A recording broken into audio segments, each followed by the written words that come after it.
At the beginning of this year, I left my stable corporate IT job to restart and find a new gig in the gaming world. And since then, I've been learning about things that I've always wanted to. Things like how to make games, create content, and who's who in the industry. It's been a journey, and it's going okay. But there's this one thing I still need to figure out. Like right now, I'm sitting here with my latest video project. It's actually the trailer for this podcast. All right, let's start this again. And at this point, I probably spent over 100 hours just rewatching it. Because every time I rewatch it, I find something new to worry about. Like, maybe this green is too green. Am I speaking too fast? And why is my face rounder than when I look at myself in the mirror? I'm Andy. I'm Andy, and I wanted to be a part of this world. What an idiot. So I threw away my suit and jumped right in. Oh boy.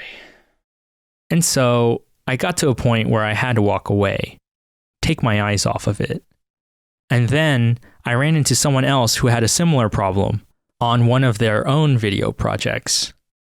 I remember just having a lot of like conflicts internally, like, what am I doing? Like, because I had like an 8-hour job and then just go back to my house and just edit this video, sit there. So I was just also like, what am I doing? Like, I don't know, should I be with like my friends? Or it was very conflictuous.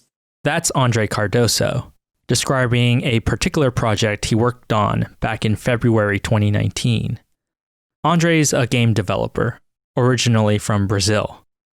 He had just learned something super cool, and he wanted to share it with other people who were going through the same journey as he was.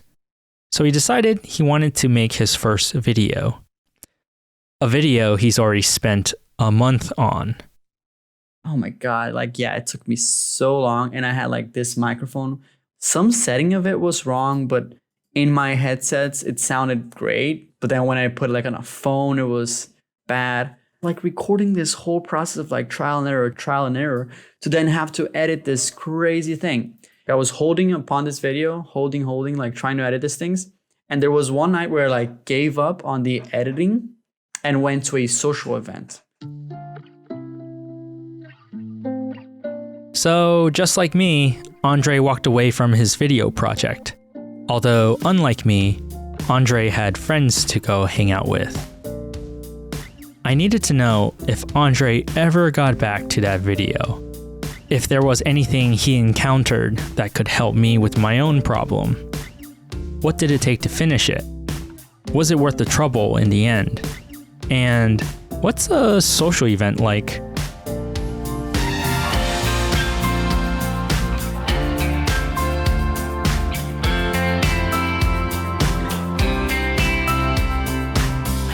This is Life in Games, the stories of people who have found their own homes in gaming. I'm your host, Andy Reinhold.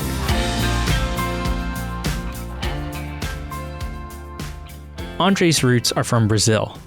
His father was a programmer by trade, and Andre remembers that the job required some extra flexibility.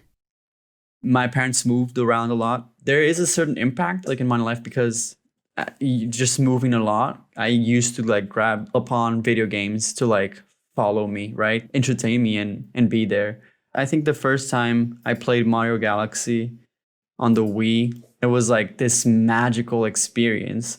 Mario Galaxy like starts with this like ambience galaxy sounds, just like very chill. And then it hits you with the most orchestral piece, the most beautiful thing ever.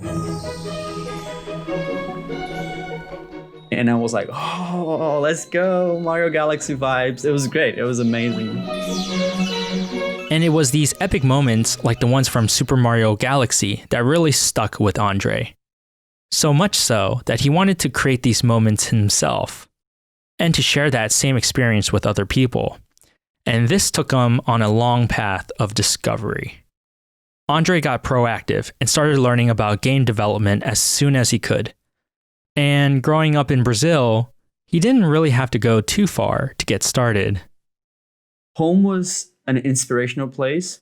specifically in my city, there are like so many people trying to raise the ground for the game development scene. There's some key people that I can think of the top of my head. Seeing them make these events and like giving their blood, literally just working super hard, was super inspirational. Although the community was small, all of this hard work that Andre's talking about here really helped elevate the skills and resources that kids like him needed so that they could learn fast.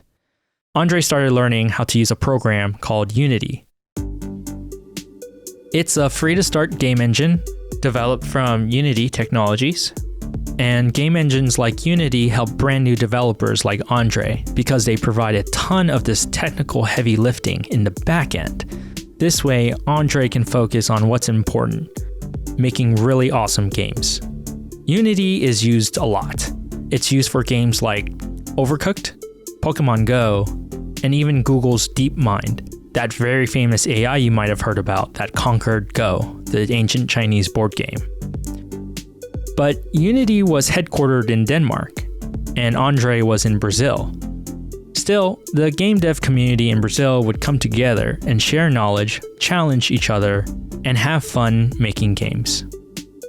Like this one event, Global Game Jam. It's an annual event where people come together for one weekend and try to make a game from start to finish.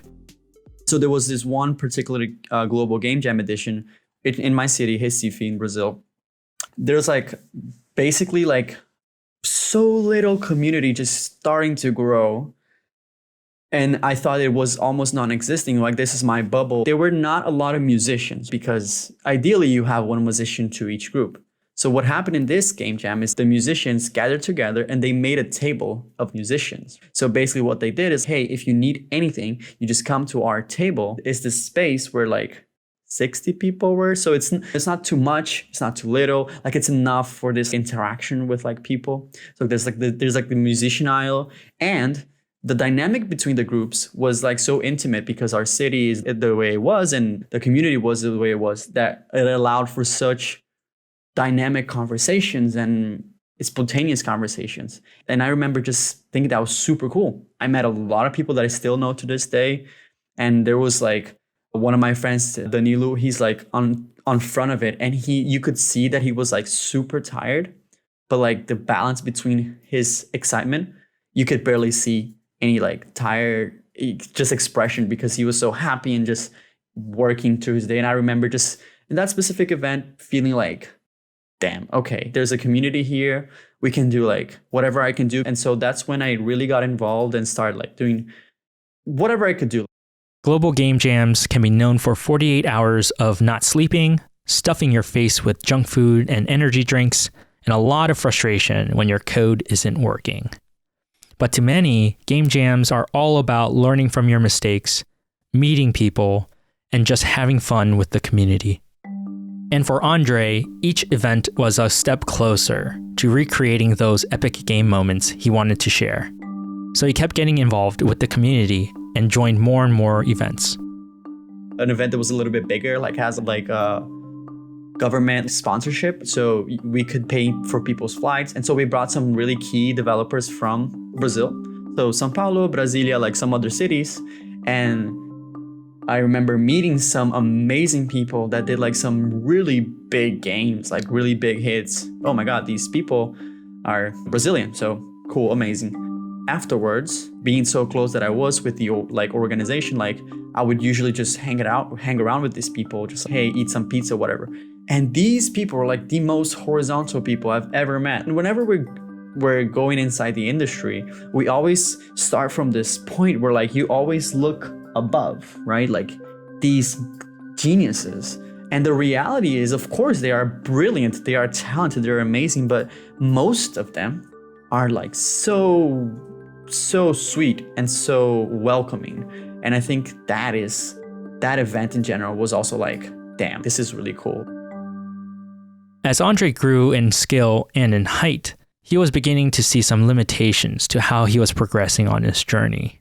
Learning from your peers is awesome, but I started to imagine if I wanted to dive deep into game development like Andre did, I'd start looking for something more structured, consistent, and something that dove a little bit deeper. Andre knew that if he wanted to become a better game dev and designer, he had to expand his reach. At the same time, Andre was in high school. Questions about college and his future started to loom.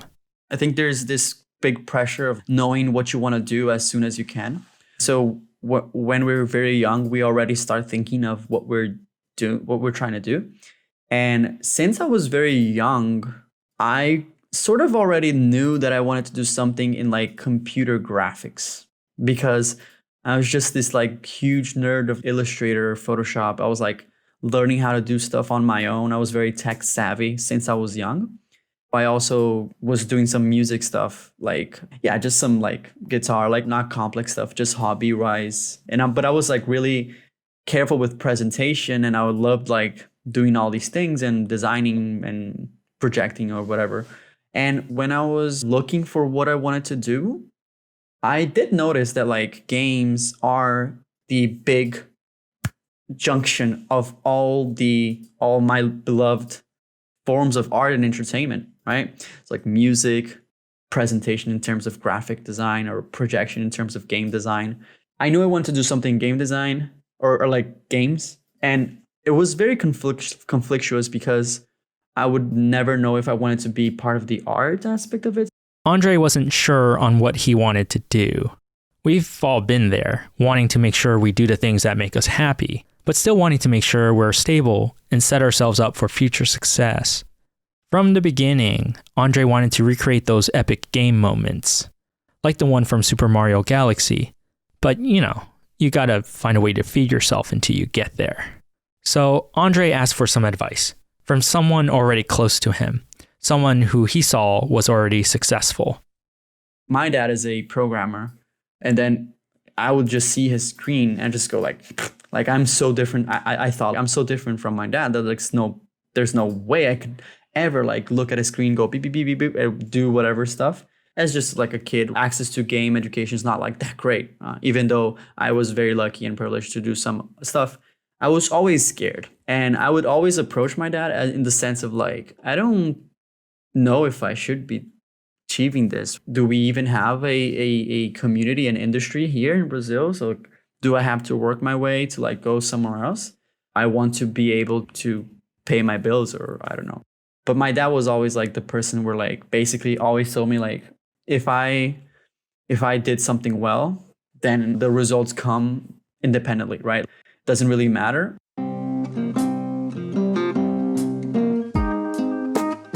As long as you do a great job, you could go there. And great job meaning like you're objectively trying to be good at it.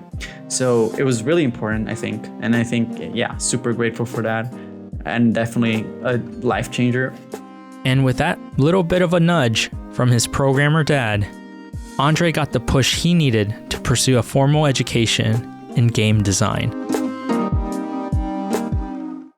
Well, first, Andre went to university in Brazil and studied design.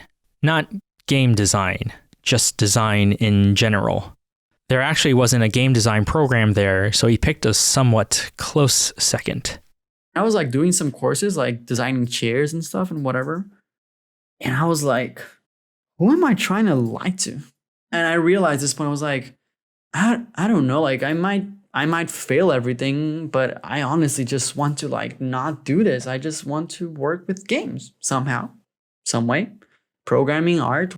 But he had to keep going, doing something close enough so that game design was at an arm's length. Eventually, Andre pushed through and caught a huge break. He applied for a study abroad program that focused on game design. Once accepted, Andre moved to the United States, to the Parsons School of Design in New York, and that's where he finally got to officially study game and interactive media design, and not just chairs. We had to do a final game for the semester, so I did a local multiplayer game. I was like watching or either watching or playing like a lot of Splatoon. So I really dig the idea of, I remember just digging the idea in general of seeing games where like non-violent action games, and also like games that you don't really see the score at the end, where like you just see it based on something. So what I did was like I did a local couch multiplayer where it's 4 kids, 2 against 2, and they're throwing water balloons at each other. And if you ever play like the new Mario Party, game on the Switch. There's a game called like Pie something where you have to throw pies. It is kind of like my game because it was the same design as in like you fill up the balloon in a tap in the very corner of the stage, and then you just have to go back, aim, shoot the water balloon, and that was the whole idea, just hitting it. But at the very end, the idea was that like they would get like their shirts and they were like drip it, and at like who had the biggest bucket lost because they were hit the most. It was really fun. And it was the most janky code you could ever imagine. Like, to briefly explain it, like I didn't know how to do inputs, connect multiple controllers. What I did is I binded all the movements from the characters in like several keys of the keyboard. And then I used the joysticks, and then I like map each joystick to each key so that like people could play. That was kind of wild. And our assignment was to do that and to present that in some sort of like little event, just like gathering with other students from other sophomores or whatever, other groups, and even other classes. And so we had to do this. I finished it, and there were people walking around. And I remember just like slowly by the day, people were starting to sit and get the controllers and call their friends. And then they start playing my game. And then they start like shouting like they're playing Mario Kart or anything I've ever played in my life, where you like really get into it, really have fun. You really experience it. You're like pushing your friends in real life, and then you're just having fun. I remember there was this people were like shouting like crazy with like my game I did like for school, right? I'm going to be completely honest. Like at that moment, I went to the bathroom and I like started getting really emotional because it's like a dream come true. And I told to myself, I was like, yes, I want to do this. I want to bring people joy. I want to bring people like experiences. As a designer, I always wanted this, but as a game designer, I think it's even stronger. Fighting through sleepless game jams, struggling to design chairs, and finally crossing continents, Andre was able to capture that feeling he got all those years before. He was able to create his own epic game moment and share it with others. Riding high from his experiences in New York, Andre returned to Brazil. With diploma in hand, Andre started his official professional career. But the cost of getting a degree is high. To make sure you get a return on your investment, you gotta get a day job, right? And Andre scored. His first day job out of school was at a local company that made educational games. And on the surface, it seemed nice. Andre was making games. Working at this company, in a nutshell, meant that every content inside the game was made by someone else, someone that was a specialist in like physics or biology or whatever, because all these content were like educational material for like school learning. Andre explained that this job was a pretty rewarding experience.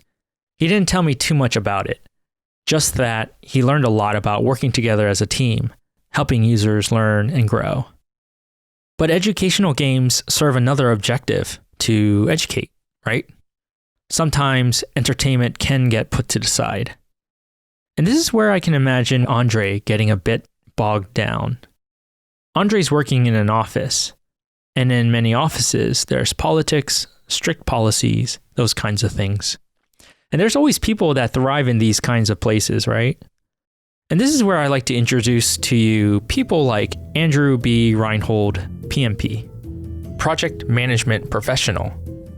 You see, Andrew B. Reinhold, PMP, loves that kind of office environment.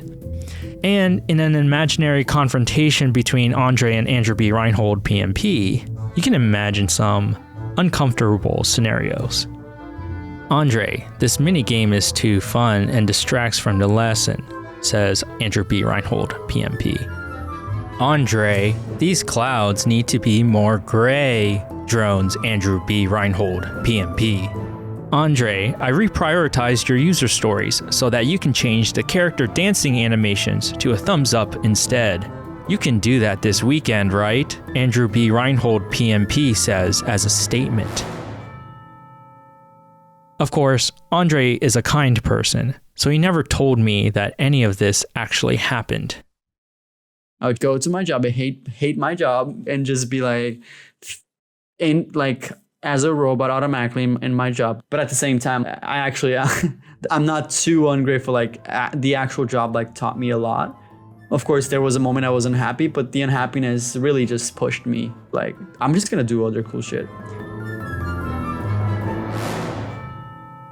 When I came back to Brazil, and I remember just needing ways to practice, because I knew that I learned some stuff, but if I didn't keep going, I wouldn't, learn more stuff or just be ready for whatever came next. There was one point that I realized that I have like favorite games. And if you think about like why games succeed, or at least the games you are playing that are succeeding are because they are good in some way or another. They have good mechanics. They have something that is appealing to you. And I particularly like to play games. And as a game developer, I think that no one can hide from the fact that you will analyze the game somehow. One day, after being drained from his day job, Andre reconnected with an old friend. I was playing Mario Odyssey, and then the menu, which is like this huge sphere that rotates towards your destination, I was like, how would I do it? Andre got to work, trying to figure out how he would go about recreating the menu system. If you haven't seen it before, it's this really cool scene in space, where players look down at the fictional Mario Odyssey planet with stars littering the backdrop. On the bottom of the screen, there's a list of all of the Mario kingdoms, and every time you select a place, the planet rotates around with your selection, showing you where you're about to dive into. I was a Unity project. It had 2 scripts. The way it works is basically like I had the sphere and I could basically create points. So whenever you would create a new point, hey, where do you want this on X? It would kind of like move the thing around the sphere and you could see. So it came as from an inspiration, which I think is like how to like some companies develop systems for their game designers so that they only need to change some variables in the inspector. After some trial and error, Andre pulled it off. And now he had his own version of the Mario Odyssey menu screen, rotating planet, starry backdrop, everything. And because of the way he made it, it was completely customizable. Andre could add or remove kingdoms whenever and wherever he wanted. So he thought to himself, why not share this so that other people can use it for their own projects? He got started right away, working on how he would present his project through a video and asked around for some opinions.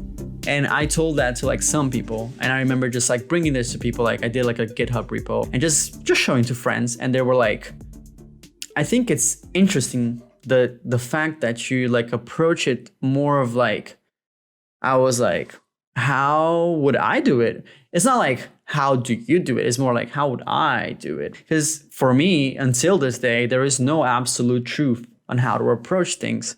And one of my teachers, actually, from my game design graduation, they were like, I asked them to, and they were like, yeah, that whole mentality itself is cool. The fact that like you can present this as a journey rather than like a tutorial, like follow this and this.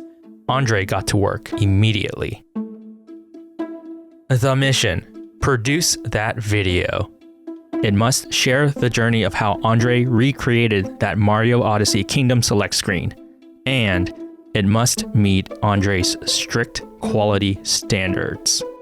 Back then, I just moved to a new house, and I had this room which was just the computer, literally. Like the rest was like nothing. I never used Premiere in an official capacity. Like everything I used before was like a smart way of using Movie Maker or a smart way of using iMovie. I never like actually went to something that actually had the power to do something like extraordinary, right? I had a huge amount of footage. I used to record everything from the start, and that would just occupy like gigs of storage. Recording this whole process of like trial and error, to then have to edit this crazy thing. Oh my God. Yeah, it took me so long, and I had like this microphone, which like some setting of it was wrong, but in my headsets, it sounded great. But then when I put it like on a phone, it was bad. I also had a hard time like balancing music with like my voice, because that's something that's like key to like decent voiceover videos or video essays. It took me a while, man. And like I said, like I was perfecting this video, or trying to, in my own standards. Like you have to listen to yourself so many times. Listen. You're like going mad and crazy. You're like, oh my God, I don't know what to do. At this point, he spent a month on this project, watching his video over and over again, making little adjustments here and there. And eventually, he got burnt out. I was just moving, right? And I remember just having a lot of like conflicts internally, like, what am I doing? Like, because I had like an 8-hour job, and then just go back to my house and just edit this video, sit there. I try to be very aware of my social life. So I was just also like, what am I doing? Like, I don't know, should I be with like my friends? Or it was very conflictuous. And I remember like I was holding upon this video, holding, like trying to edit these things. And there was one night where I like gave up on the editing and went to a social event. And on that social event, and I just had this one friend in the mood of like, yeah, drinking beers or whatever we're talking. He's like, yeah, just post it. Just, you know what? Just release the first one. And I was like, no, but it's the quality and whatever. It's like, just release it. You will learn from the get-go, from the first episode, from whatever people are saying. You will understand what to improve based on that, rather than your own assumptions of what is good or bad. And he's like, yeah, just whatever, post it. Who cares? After he said that, I just did it fast. Because I took his advice and I tried to run as fast as it, because I knew I was gonna give up afterwards. It's just like, no. And I came home and I put it on YouTube unlisted, and I got this unlisted video and I sent it to like 2-3 friends that I really trust, like their sense of like quality and just content. And they were like, holy shit, that's cool. You're gonna post it? I'm like, yeah, post it. Andre finally posted his first video, titled Mario Odyssey's Kingdom Select. Hey everyone. Andre shares his journey with the viewer about how he would go about this challenge of recreating this Mario moment. He outlines his thoughts, his code, and his results. And then he shows the viewers how they can go download the files so that they can use it for themselves. He called his channel Mix and Jam, named after one of his game jam ideas that he wanted to organize. Welcome to Mix and Jam, a channel about game development experimentation. Soon enough, people started watching. People said first, like positive wise, they were like super happy and they thought the video was polished, even though I was so holding back into the quality control. They thought it was polished. The first comments were always saying like, you're doing this thing, you're making a video about it, and you're making it for free? That's crazy. Like the classic YouTube comment, how do you not have more people watching you right now? That was like literally the first comments, of course. And then on the critical side, like some people liked it and they were also like saying like, yeah, fix your microphone. And I remember there was one guy like kindly asked if he could buy me like a pop filter. And it was super nice. It was like, wow, really? Like someone really wanted to see me strive in some sense. And the first comments would go like that for sure. It took a while, but Andre stumbled upon something much bigger than his final school project in New York. These epic game moments from the Super Mario series that Andre enjoyed so much. Other people around the world liked them too. Like the Brazilian game devs who taught Andre back in grade school, Andre found a way to teach people around the world how to recreate those moments for themselves. And I remember this, I had this one friend that's he's really serious, and he's not really like kind of people that are like, they're not really like emotional. Like they're not emotional. They're just like dudes, like whatever. And like, he never expresses anything. He's just a funny guy. And he just came to me. He's like, I don't know you were doing this.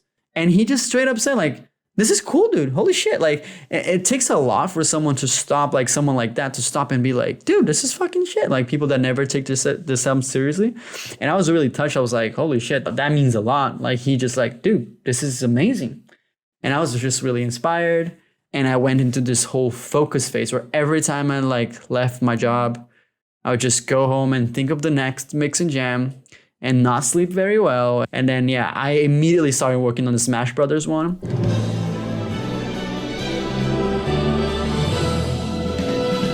Andre's second video focused on the fighter's selection screen from Super Smash Bros. Andre continued making more videos over the next several months. He went back to his favorite game moments and cataloged them on his Mix and Jam channel. His projects included the tight platforming movement in Celeste, Kratos' axe throw from God of War, Mario Kart's drifting mechanics, the wall merge from Legend of Zelda: Link Between Worlds, and my favorite, the stylish all-out attack from Persona 5. Makoto's my favorite. Anytime Andre posted a new video, he'd make a tweet about it. Eventually, Andre's work caught some attention from not just aspiring indie game developers, but from some of the pros as well. I think it's, till this day, it's just crazy to think the impact of the internet. But really, at the end of the day, it was a tweet which started this whole thing where it's starting to grow uncontrollably, where a lot of people were seeing it and a lot of people from the industry were seeing it. And I was just going mad. And I just remembered going through the likes and seeing something at Blizzard, something at Rockstar. And I would just go nuts. That is, to this day, even though I understand that people are all in the same level, we're all sharing and helping, but still, it's still amazing to see people that you appreciate. I consider them legends. Doesn't even matter if they're just simple people. For me, everyone's a legend. And I was seeing these people share it, and I'm like, oh my God. And at first I thought that was as far as it could go. Some people could see it and appreciate it. But then when I kept posting, I kept doing my dad said, just keep doing your best. And that's what I did. I kept doing my best. And that result started getting in. So I started getting some emails and some LinkedIn messages and some stuff, right? And I'm like, okay, some opportunities showed up. And then I was found as well, by Unity. After 6 months of creating game projects, making videos about his journey, and sharing his files with the world, Unity reaches out to Andre. The same Unity that was headquartered in Denmark, while Andre was going to game jams in Brazil.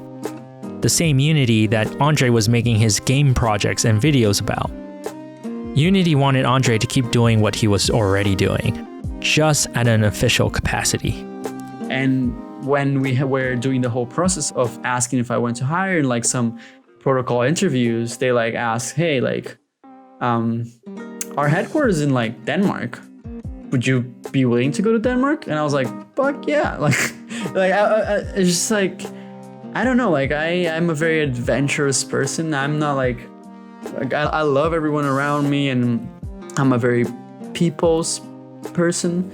But at the same time, I was ready for it. At my age, at the position I was, at the excitement I was with the growth of everything I was doing, I felt like that was the moment. And especially because specifically in Unity, it was really focused on exactly what I was doing. Also create content, also inspire people, also make cool stuff. And I was like, that's kind of what I'm doing, right? So that feels like the right shot. There was no question asked. Back when Andre was discussing his future with his dad, this was what Andre wanted. But it was something that he didn't know had existed. A stable job in the game industry that allowed him to do all the things he loved: design, audio, video, and make great games. It's now come full circle.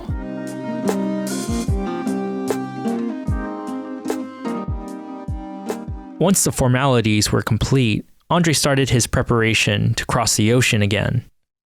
I remember last day, for sure, I had this amazing, very tropical, stereotypical, lunch. And I remember just being with my friends. We had food, we had drinks, we had beers, everything. Everything I did in my life, always felt so specific. I remember when I did things before, I'm like, oh yeah, guys, I'm gonna move out, and I don't want to see. I'm not gonna see you for 1 year, right? And you're you can feel it. This moment is arriving. And for this one, it was so fast that I didn't feel it. So we're hanging out and we're looking at each other. I'm I don't feel like you're traveling tomorrow, right? I don't feel like it's happening. And I was yeah, I don't feel it either, right? Until, of course, you hit the airport and then you, as soon as it, like that airplane just like hits the air, you're like, oh, oh wow, okay, all right.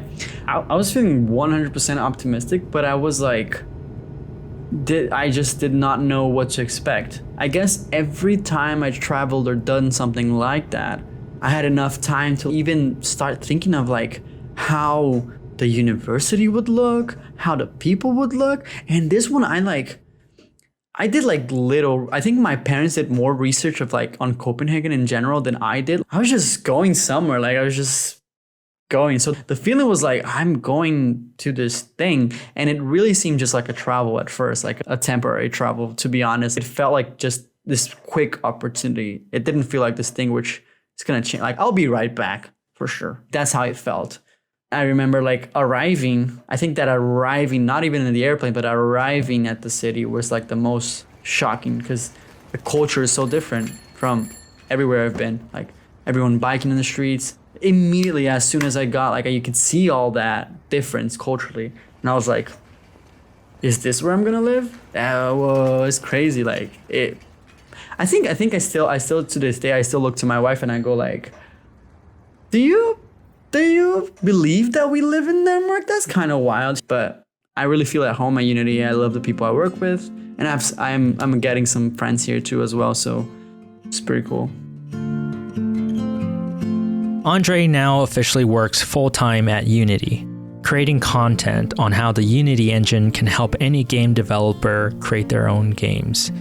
He inspires other game devs around the world, even those who are in small, budding communities like the ones Andre grew up in.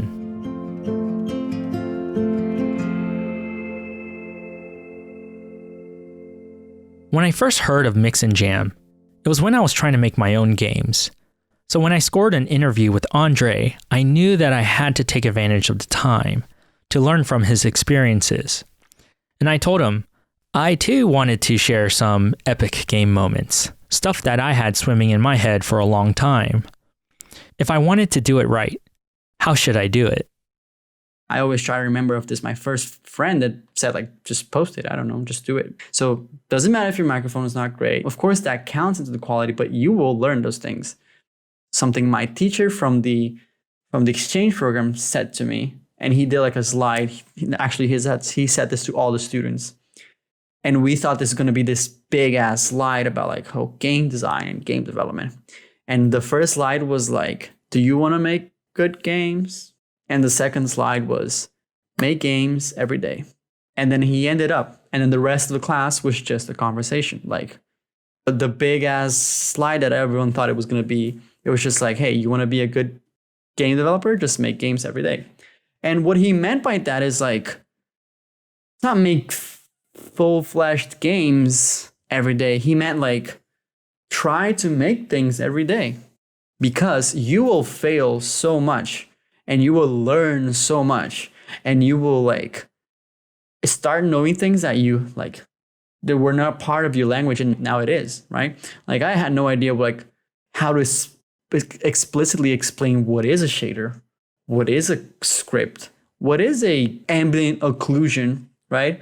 But the more you get in touch with these things and the more you fail, and that's why I think game jams are like the key for anyone who wants to work with games in any aspect, code, audio, whatever.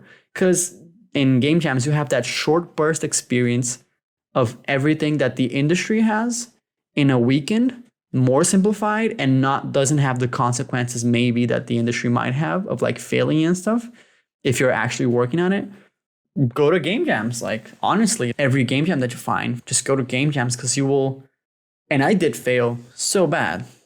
My first games, I think some games I do now suck, but I guess it's important to just always be aware that even if you go to a game jam and you feel frustrated, because that happens, you go to a game jam and in the second day you'd already notice that like it's a train wreck. Normally you would feel down, and that happens. I understand that happens to me all the time, but you have to take the time and perceive it differently. It's not about the result. It's about like what you're learning on the way, right? It's like what you're learning, right? Yeah, it's all about the process. Yeah, it's all about the process. It's pretty easy to see why Andre thrives in his current home in the industry. He takes big monster AAA problems and reduces them down into manageable bits to recreate them. He spends hours trying to solve something difficult and then puts in all that time to share that journey. It's the love of that process, an urge to always get better. That's what really enables him to do that.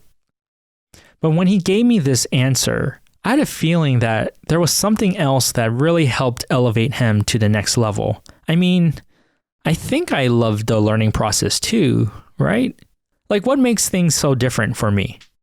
I didn't talk to Andre about this, but I did apply to Unity for a job this past year as well, and I never got a call back. So, being the shameless opportunist that I am, I wanted to ask for his insight as to why I might have not gotten a call. I kept looking for the right time to ask the question, but I ended up not having to ask at all, because what he says next really explains so much as to what makes his content great and why he stands out.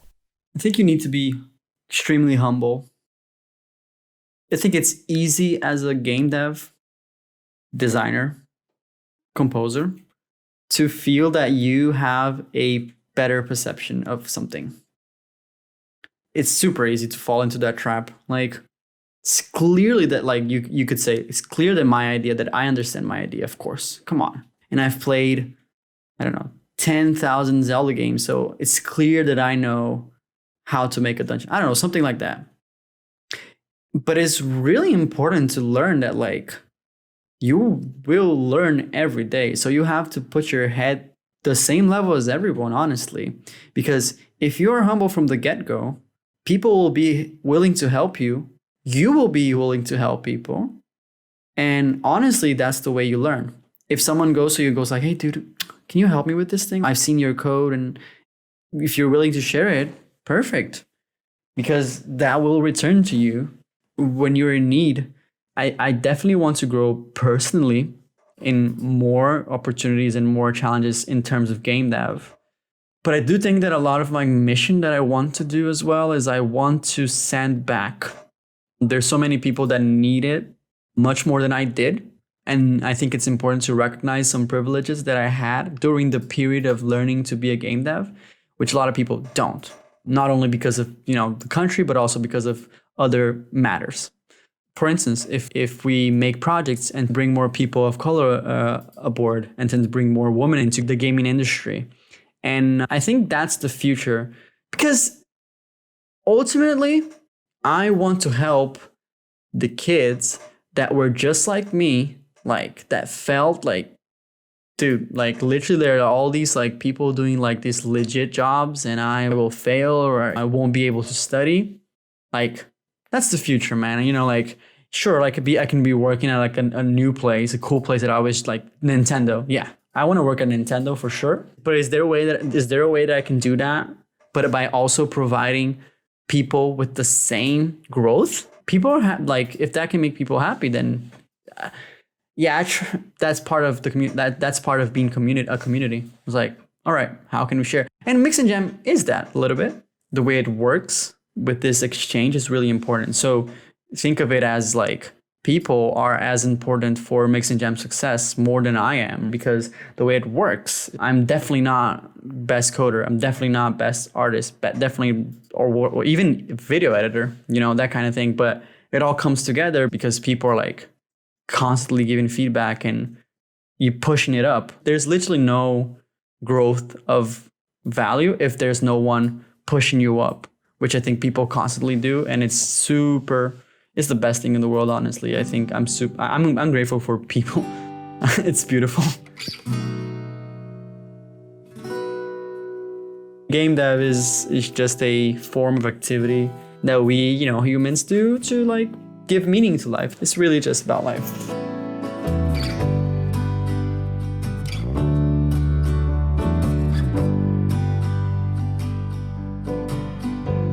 Mix and Jam now has 30 videos, which have been watched over 2.2 million times. And as you watch the channel grow, you can see the progression Andre has made over the year. The presentation has grown tighter. There's an official Mix and Jam mascot now, and the mic issues that Andre was worried about in the beginning have since disappeared. In addition to the videos, Andre now organizes his own game jams and invites other people to make games with him. And sometimes those people are inspired to teach others too. And it all started from that one video. Like the one I mentioned in the beginning of this episode, the one I've been stuck on, the trailer for this podcast. Start this again. Like Andre, I was still messing with my mic settings, messing with the colors, nitpicking every little thing. It's not getting anywhere. No. So I step away again. It's 2 a.m., but my brain is so wired up right now. I decide that a little nightcap might help. I begin to make my way over to the liquor cabinet, open the door, and contemplate on the whiskey that'll help me forget about this video project. As I reach in, I hear a familiar voice calling out. Yeah, just whatever. Post it.